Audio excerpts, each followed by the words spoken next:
ओम नमः शिवाय मित्रों, कैसे हो आप सब। माता रानी की कृपा से सभी अच्छे होंगे।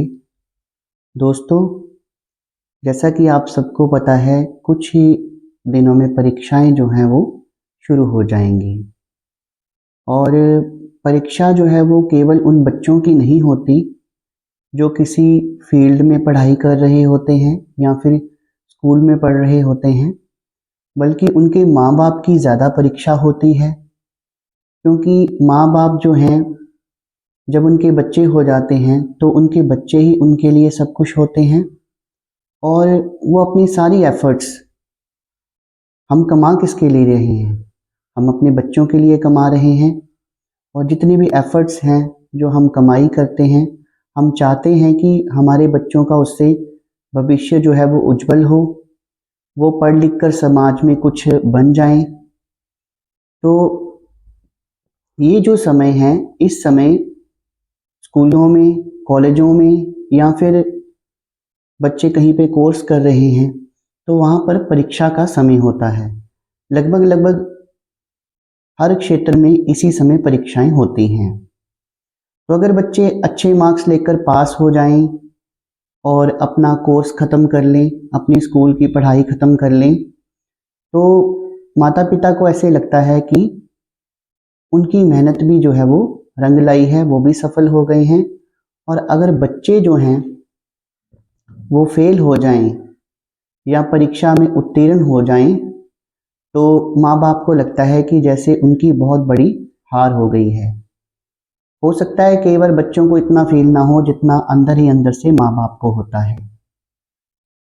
तो दोस्तों, आज मैं आपको एक ऐसे चमत्कारी मंत्र के बारे में बताऊंगा जिसके केवल उच्चारण मात्र से ही बच्चे जो हैं उनकी स्मरण शक्ति जो है वो बहुत ज़्यादा बढ़ जाती है और थोड़ी सी मेहनत से वो अच्छे नंबरों से पास हो सकते हैं। तो इससे पहले कि इस विषय पे मैं आऊँ, मेरा आप सबसे आग्रह है, जो भी मेरी इस वीडियो को पहली बार देख रहा है, मेरे चैनल पर पहली बार आया है, वो मेरी इस वीडियो को एक लाइक कर दे और चैनल को सब्सक्राइब कर दे, ताकि वो हमारे छोटे से परिवार सच्चे भगत का सदस्य बन सके। और बेल आइकन को भी प्रेस कर दे ताकि आगे जो वीडियोस जो मेरी आने वाली हैं उनका नोटिफिकेशन उन तक पहुंचता रहे। तो चलिए दोस्तों, शुरू करते हैं। माता सरस्वती जो हैं वो कौन है, उसके वो सभी जानते हैं। सभी बच्चे जो पढ़ते हैं उनको पता है कि माता सरस्वती कौन है। फिर भी थोड़ा सा प्रकाश डाल देता हूँ।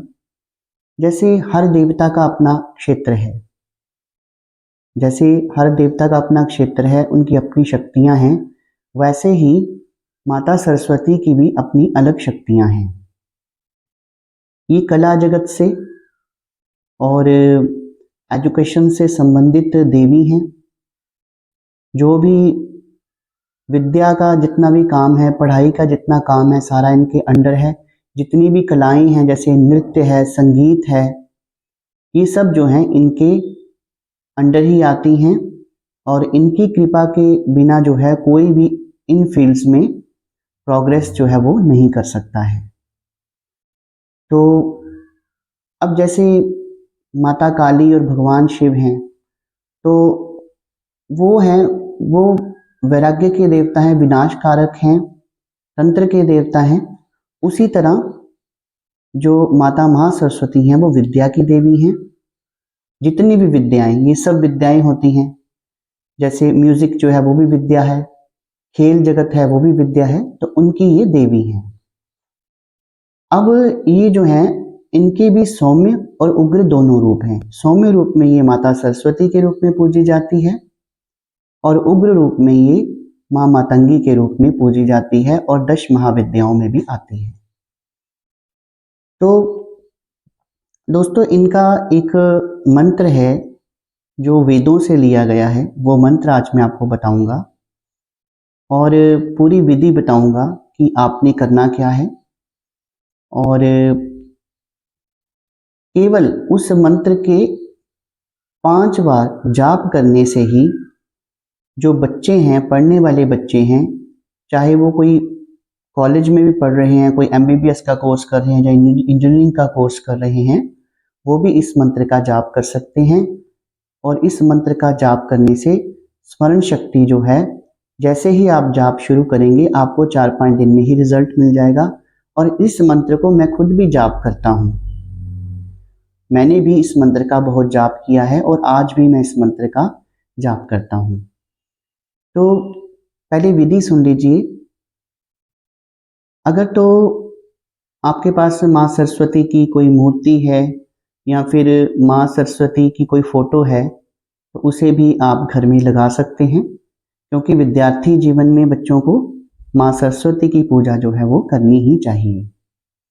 तो वो फोटो जो है वो आप लगाइए और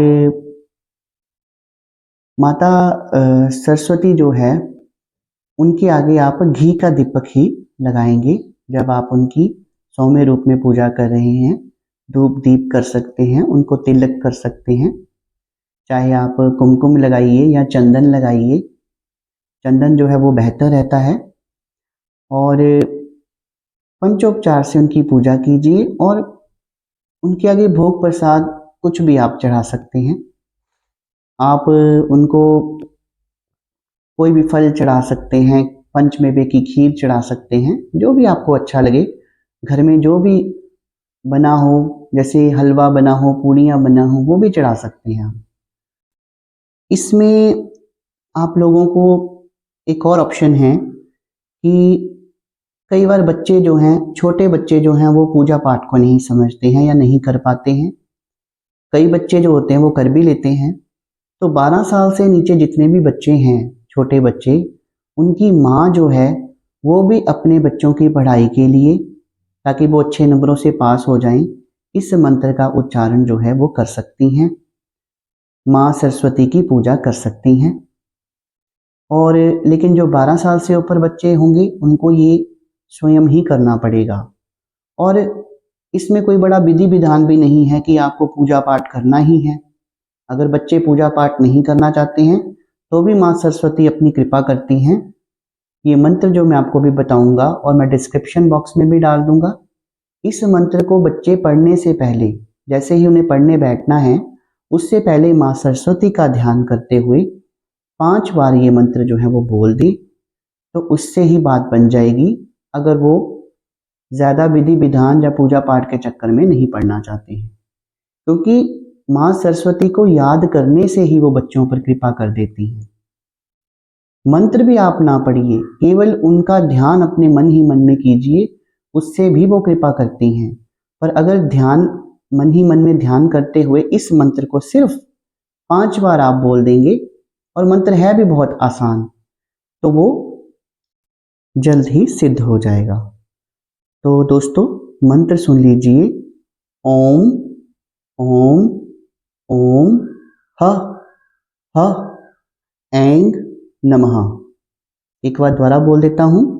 ओम ओम ओम ह ह ऐंग नमः। ये मंत्र जो है वेदों से लिया गया है, शास्त्रोक्त है। इस मंत्र का केवल 5 बार हम उच्चारण करेंगे और फिर जो हमारी पढ़ाई है उसको शुरू कर देंगे।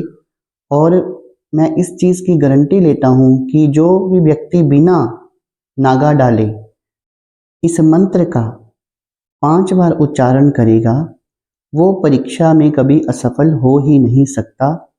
उसे, अगर उसने पढ़ाई भी बहुत कम की होगी तो उसे खुद ही यकीन नहीं होगा कि जो मैंने पढ़ा था वही पेपर में कैसे आ गया और मैं पास कैसे हो गया। तो आशा करता हूँ कि जो जानकारी मैंने आज दी है बच्चों के लिए वो आपको अच्छी लगी होगी। और क्योंकि एग्ज़ाम्स आ रहे हैं तो आप इस विधि विधान का अनुसरण जरूर करिएगा। अगर वीडियो अच्छी लगी हो तो इसे लाइक कर दीजिए और ज़्यादा से ज़्यादा शेयर कर दीजिए, ताकि बाकी लोगों तक भी ये वीडियो पहुंच जाए, क्योंकि हर माँ बाप इस समय चिंतित होता है। तो वीडियो अच्छी लगी हो तो एक लाइक भी कर देना। आप लोगों ने मेरी वीडियो को देखा, अपना कीमती समय निकाला, उसके लिए बहुत बहुत धन्यवाद। शुभ रात्रि मित्रों।